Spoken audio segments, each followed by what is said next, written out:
Welcome to NeverTheLess podcast with Bidemi Mark-Mordi, a show dedicated to organic leaders and leaderpreneurs. Today, you would learn how to discover your essence and live more powerfully. Hi, my name is Ekanem Ejike, and I'll be your co-host for the NeverTheLess show, a show for organic leaders and leaderpreneurs. A very exciting topic today, the necessity of an enemy. I'm looking forward to it, and I hope you are too. And we have our host, Bidemi Mark-Mordi. So please stay with us. BMM. Hi, Ekanem. It's nice to have you today as my co-host. Hello, everyone. Welcome to the NeverTheLess show. Of course, you know it's a show for organic leaders and leaderpreneurs. Like you have heard, for this month, we have a series, and it's titled The Necessity of an Enemy. That's the overarching theme for this month's episode or episodes, but we'll be taking them one step after the other to talk about different things about enemies. The question is, why do we need enemies? Who wants an enemy, really? Which one of you goes praying and asking God to give you an enemy? Not me. But does that mean that the enemy does not have his place? The enemy has his place. And in today's show, where we'll focus first on who is an enemy, we'll be looking at the details. Ekanem, what are you thinking? What's on your mind when you think about the necessity of an enemy? I'm wondering, why do I need an enemy? I don't naturally want one. I'm sure nobody else does. Considering that you all want your enemies dead. Yeah. But that's the thing. The exact thing is that if all your enemies die, then you have nothing to pursue you out of your comfort zone. You have nothing to pressure you, if you like, to get into the places that you need to get into. So in a short, just to give you a short or a brief introduction, an enemy is someone or something or a mindset or a weakness or a character trait that stands in the way of you fulfilling your God-given purpose. What does that mean? Because if you think about it, all of us are praying, Father, kill my enemy, kill my enemy. By the way, let me just help you. No way God is going to kill your enemy. That doesn't, check your Bible, it's not there. He doesn't kill your enemies like that. You get it? So it's not about people dying, but this is about the fact that when we find ourselves on the journey to purpose, there are things that God has called us to do. And sometimes things will crop up. The things that crop up are either there to ensure that you do not actualize your purpose or fulfill your purpose, or some of them are even there to help you because they don't want you hurt in the course of pursuing your purpose. So we want to look at who is an enemy. This week's episode really is centered around what does an enemy look like? And what do you do when you realize that you have an enemy? Let's go to the popular definition, or let me say mindsets about who an enemy is. So if we think about it, who is an enemy? An enemy is someone who wants to harm you. An enemy is someone who exposes you to danger. An enemy is someone who colludes with others to get at you. An enemy is someone who doesn't wish you well. So when you think about all of that, nobody in their right mind wants someone who wants to harm them, someone who colludes with others to do them harm, someone who exposes them to danger. Nobody wants those kinds of people around them. As a matter of fact, if after today's show, someone points what or whom they think my enemy is to me and said, you see that person is your enemy. Even if I can't throw them in jail, I'll do this one thing. I'll run away from them.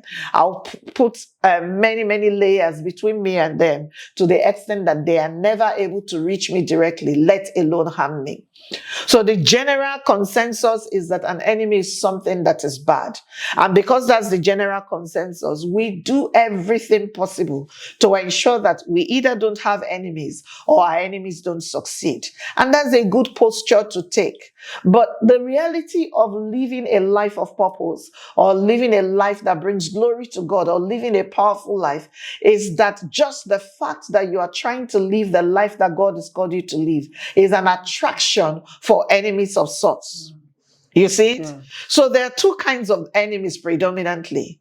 The ones who genuinely don't like you, who genuinely don't want you to get where you need to go, who would move heaven and earth to ensure that they put clogs on your wheel, they put roadblocks on your path, because they never want you to arrive at the place where you can say, I succeeded. That's one kind of enemy. But then there is another kind of enemy, the ones that love us.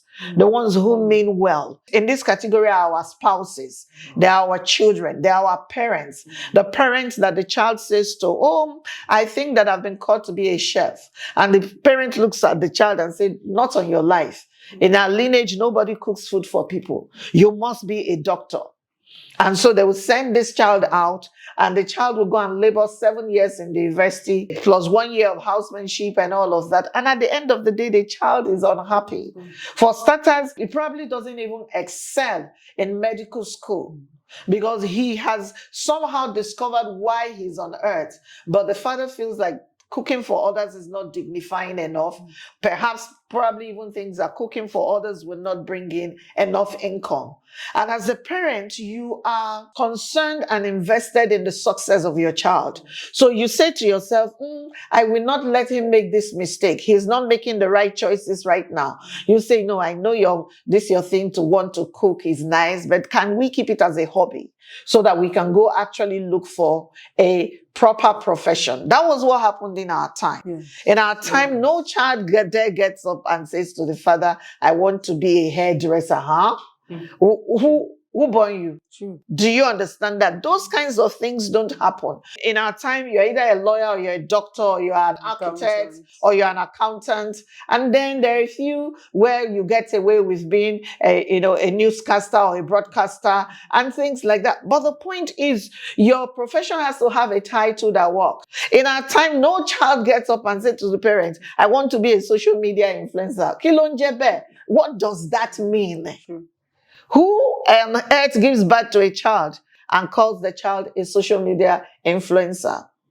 And so this category of people who mean well, but they stand in your path because they think, no, this cannot be the right kind of job for you. God surely didn't put you on earth to be DJing from one city to another city. Could you please get a proper job? And every other thing becomes a side hustle. Now, between the enemy who is out to get you and the one who is out to ensure that you make it, albeit they are standing in your way, both of them are enemies. And you have to figure out how to deal with them if you will get where you need to go. And that's where we are today, and that's the conversation we are having. Ekanem, do you have a question before we go off on break? Yes. Interesting. I'm very interested in the second enemy. The one that the one that loves you and is kissing you, yes, and wants to give you the word. And wants the best for you, really, in their own estimation. Yes. So that is the one that is an aha moment, I'm sure, for many. So how do you deal with that kind of enemy? When we come back, we'll have a conversation around it. I want to take you to the Bible when we come back from the break to show you that these kinds of enemies actually exist. And then from there, we will begin to figure out what to do with these kinds of enemies. In a world filled with many fears and discouragement, life often becomes a burden. For those who know the way, life is just simple.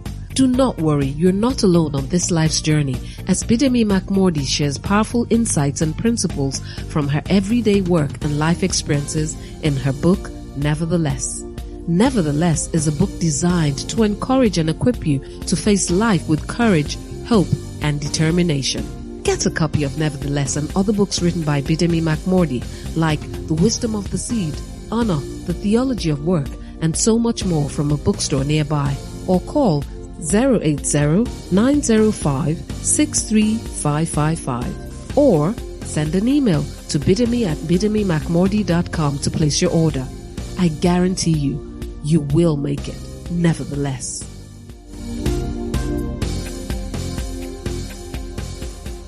Welcome back to the NeverTheLess show, a show for organic leaders and leaderpreneurs. Before we went on a break, very interesting, BMM shared the two different types of enemies we had.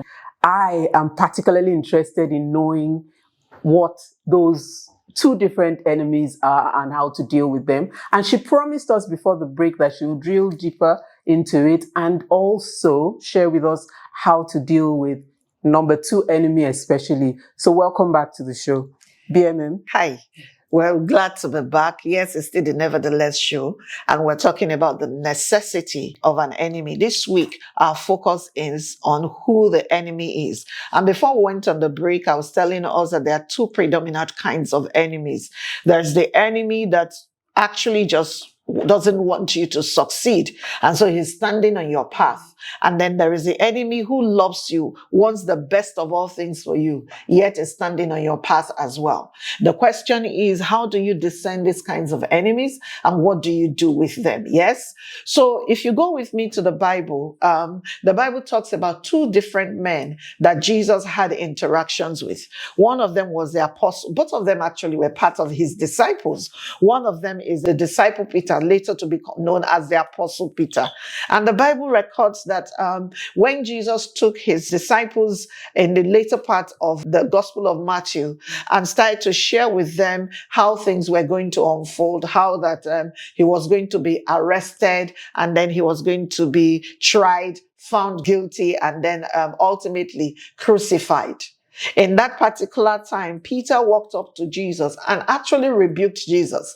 The Bible said Peter, because Peter meant well, he loves his Lord and Master. He walked up to Jesus and he said, Jesus, I rebuke you. You are not going to be dying the way you said you're going to die. You are the savior of the world and your responsibility is to be here and save all of us. So I rebuke you. You seem to be wanting to give up. Jesus, you cannot give up. What Peter said is what a lot of us who mean well for our loved ones say. Oh, that's nonsense. You can't do that. Oh, that's rubbish. You are not feeling that way. And because we want the best for our loved ones, that's the stance we take. But it is instructive how Jesus responded to Peter.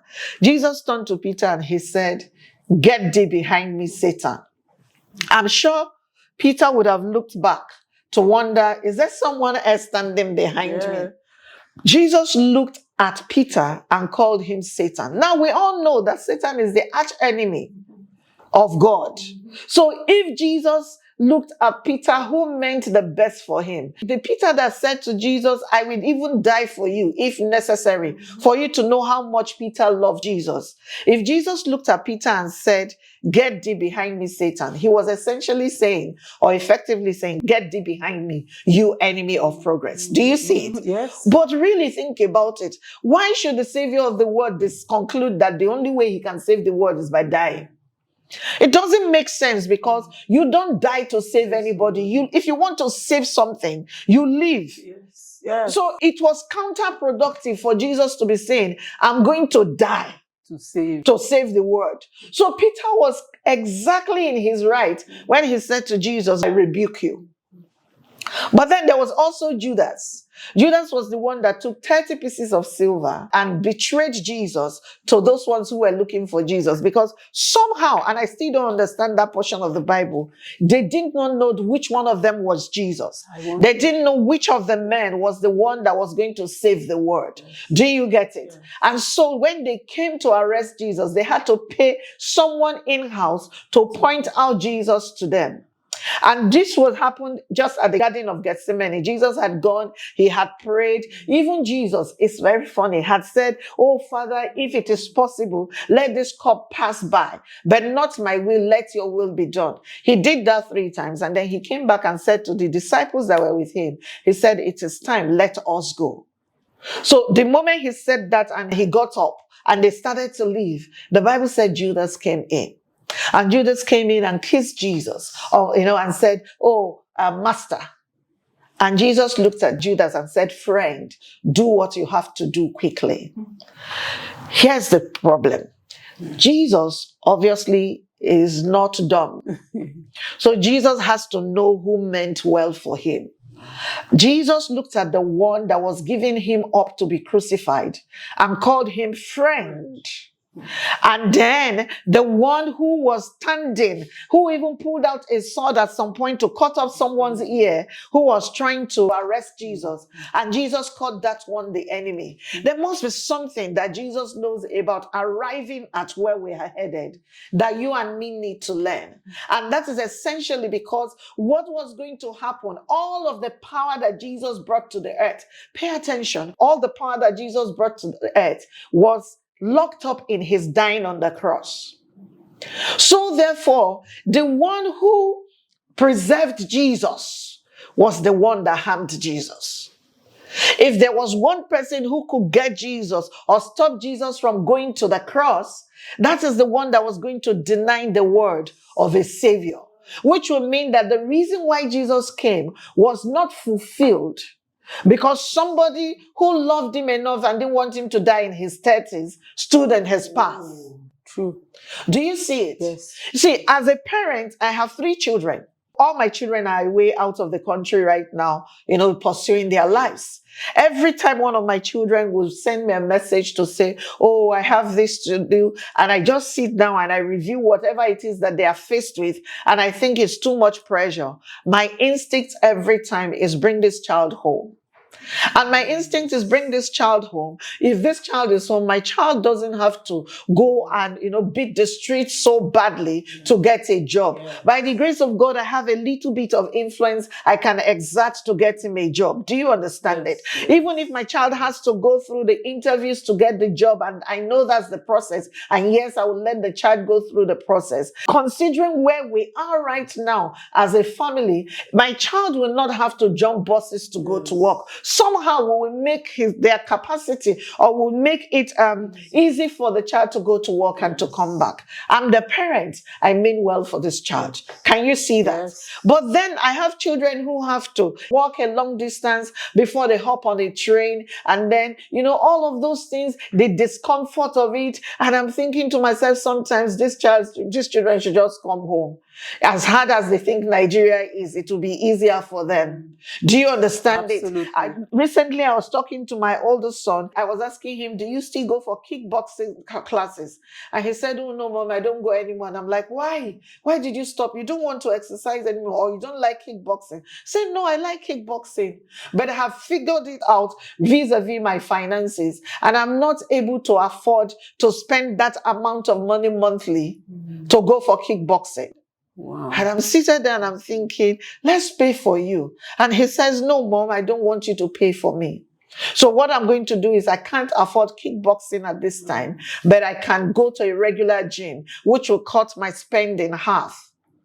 And I sat there and I'm like, oh no, but he likes kickboxing. I'm his parent. I can do this for him. It's not such a huge amount of money that I can't help him with. Because we want the ones we love to be okay. We want them to have things easy.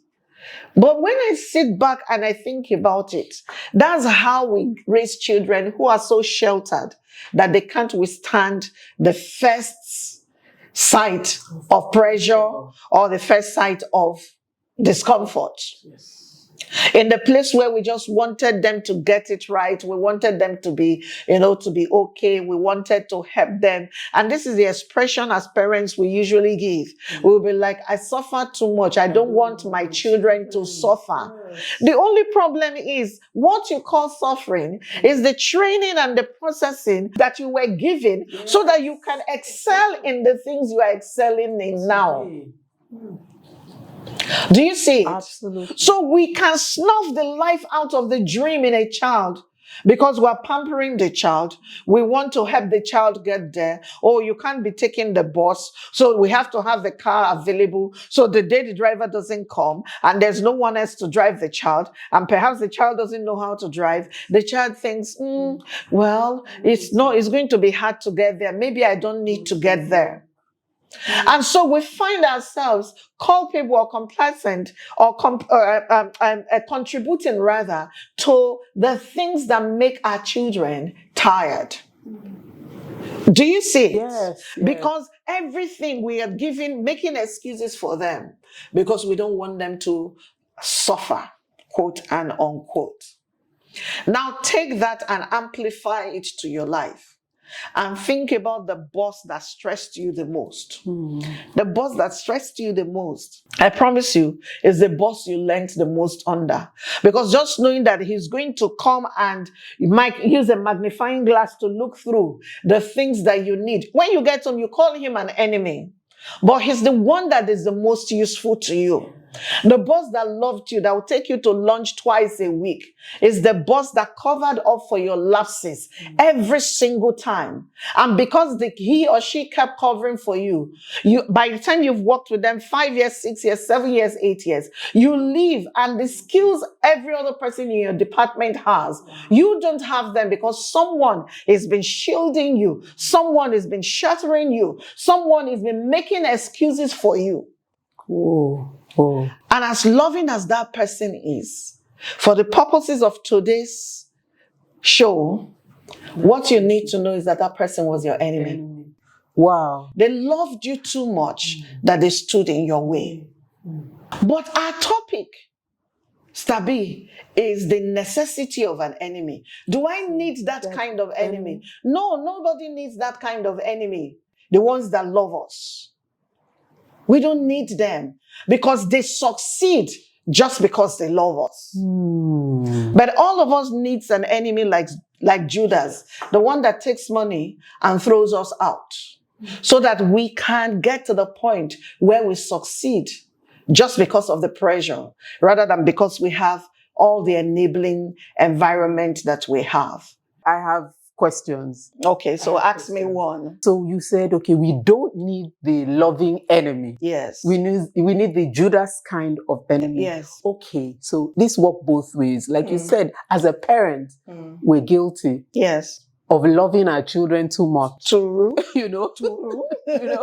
And so, okay, two ways. Okay, you are in that situation, and I can bet you a lot of our listeners have that enemy as well. That loves them. That loves them, that this is a revelation for them. So both ways, as the one being loved and the one loving as an enemy. What should you do? What should you do? Okay, quick, before we go on the break, let me just quickly say this. If you are the one who is loving someone and loving them out of their purpose, you need to stop. This is our public service announcement to you that you are doing them a disservice. So it is time to stop. And if you're the one that is being loved to the ground, it is time for you to speak up, to say no. Jesus spoke up. He said to Peter, "Get thee behind me, Satan." Don't call your parent a Satan, because I won't be there to help you when the first back slap will come. But you should be able to stick your ground and speak up and say, "No, this is what I want to do." My oldest son decided that for his master's, he wanted to study space law. We live on Earth. As his parents, that was our first response. We live on Earth. Why did you leave Earth and you want to go and study space law? And for that reason, 3 years have passed. Because if we had just agreed, the pandemic would have met him right in law school, at the tail end of law school. But he insisted that he wanted for his master's, it is space law. Took us 3 years.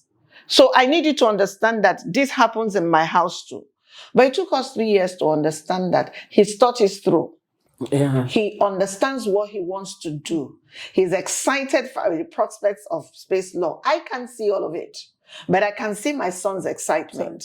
And, as one pioneer to someone who is probably going into a pioneering field, I can understand that it will be harder, but pioneers usually ultimately, they become cornerstone people. Yeah. So ultimately, we've agreed, okay, apply to do space law as your master's. Do you understand it? But the only reason why we got to the point where we balked at the parents was because he stood his ground. So all of that to say, if you're the one that is being loved to the extent that you like, oh no, they just don't, it is time for you to speak up and to say, no, I know you love me, but you are not going to live my life for me. I believe and I'm persuaded that this is the path that I need to go. Of course, say it respectfully, but you need to do so. Otherwise, what will happen in the end is both parties will be sad. And I mean, really sad.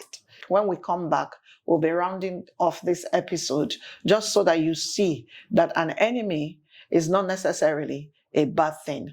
An enemy sometimes is the fuel that we need to get where we need to go. Please don't go away. We'll be right back.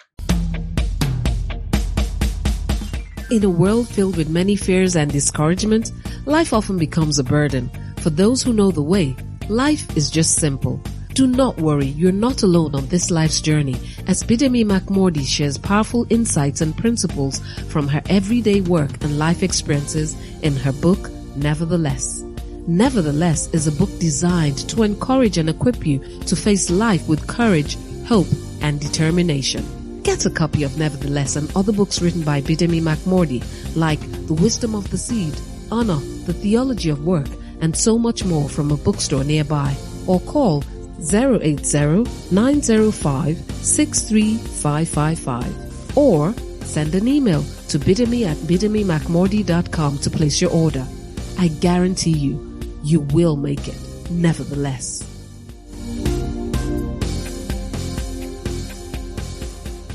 Welcome back to the NeverTheLess show, a show for organic leaders and leaderpreneurs. It's been a very exciting conversation. Before we went on a break, BMM was sharing with us about the two sides of being in a relationship of a loving enemy and what to do. She'll round this off, and we have quite a few questions for her on that.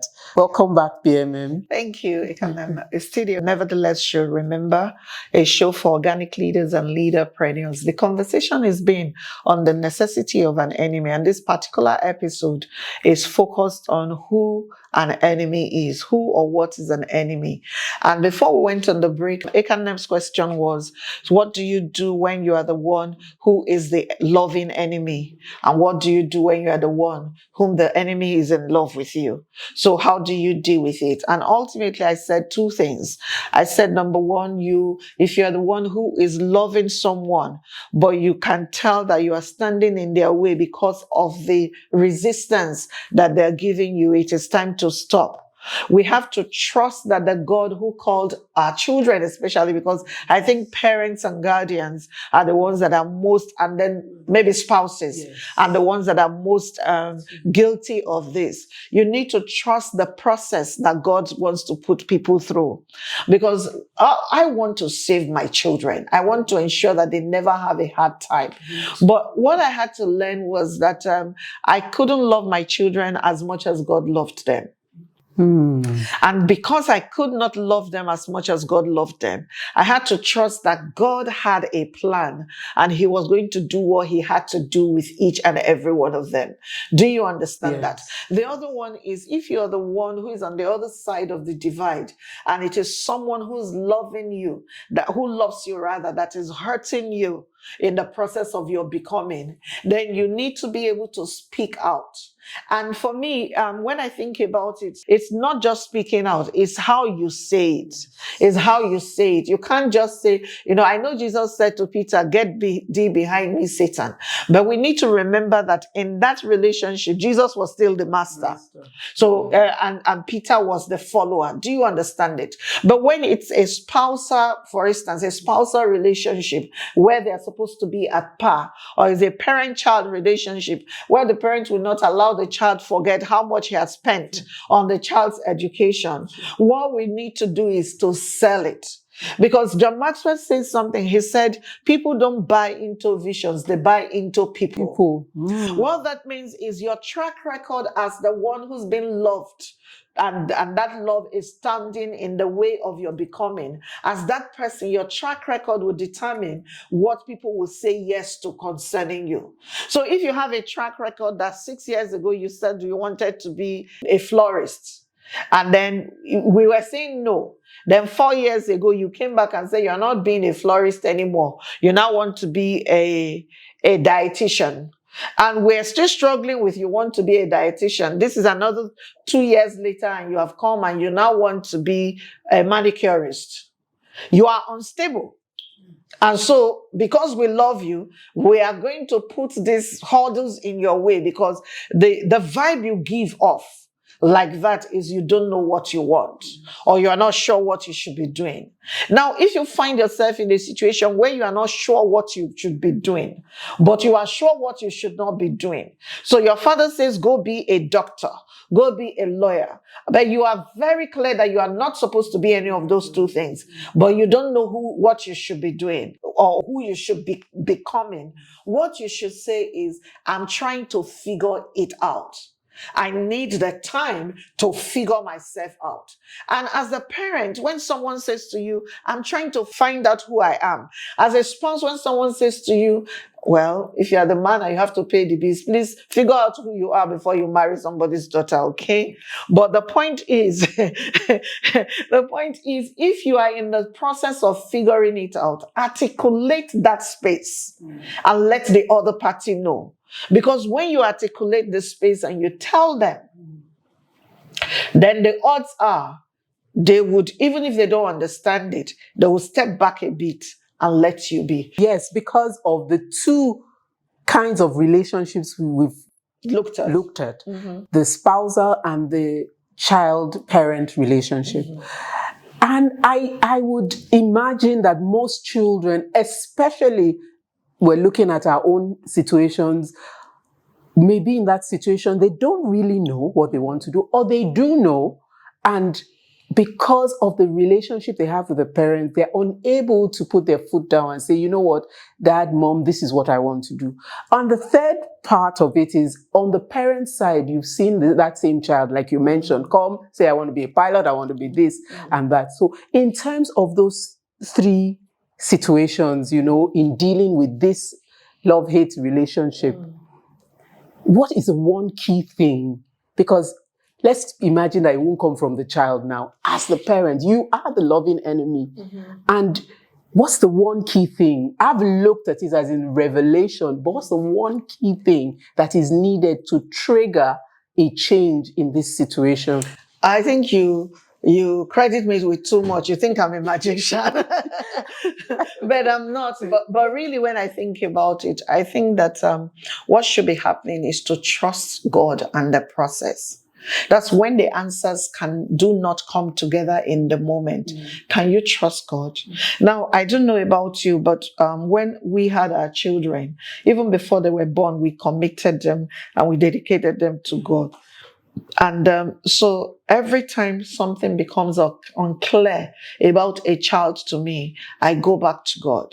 And I'm like, Lord, I have no clue what to do in this situation, but I trust that you know what you're doing.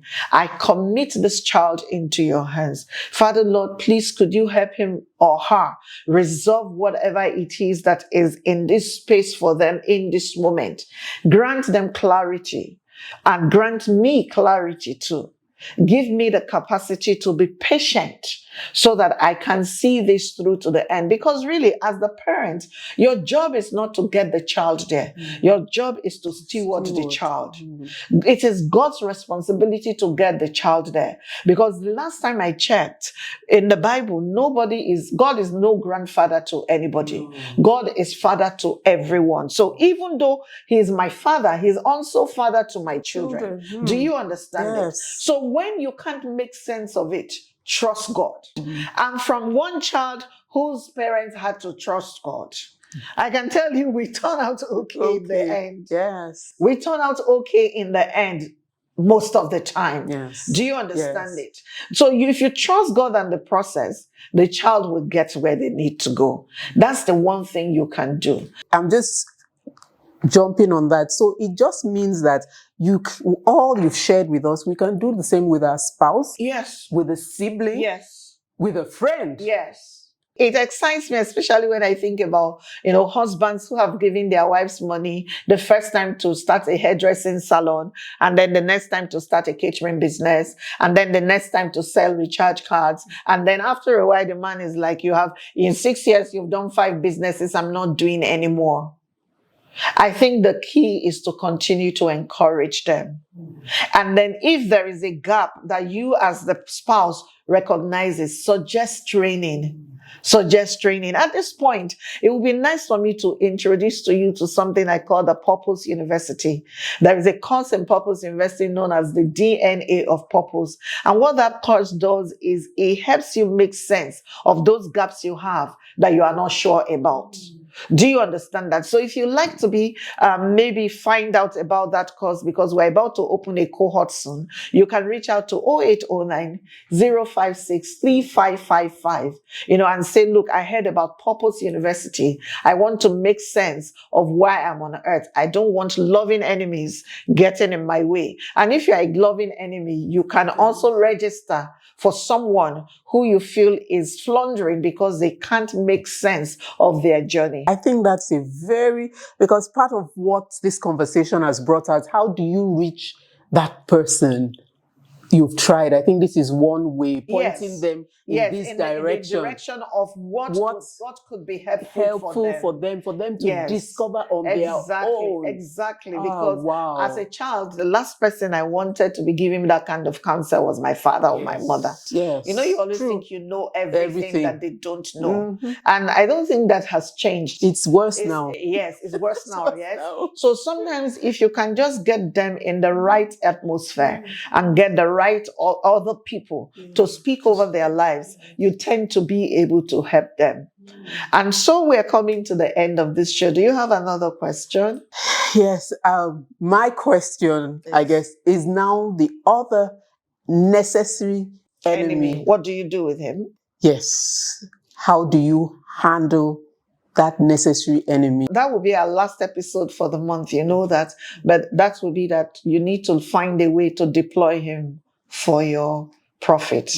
You can profit from the other enemy. And that's why he's a necessary enemy. Because with him, you can go places that you wouldn't have been able to go if he didn't exist. I don't know how but this has been really, really, really an eye-opener for me. And there's so much more to come. We've come to the end of this episode, and please do continue to listen to it. We have so much more. And like BMM shared with us, we're going to look at the necessary enemy at some point in this series. So thank you for staying with us. My name is Ekanem Ejike. Thank you so much for having us. We'll see you next week with another episode in the series, The Necessity of an Enemy. God bless you. Remember, if you discover purpose, you would live powerfully. So go embrace your superpower. God bless you, and bye-bye.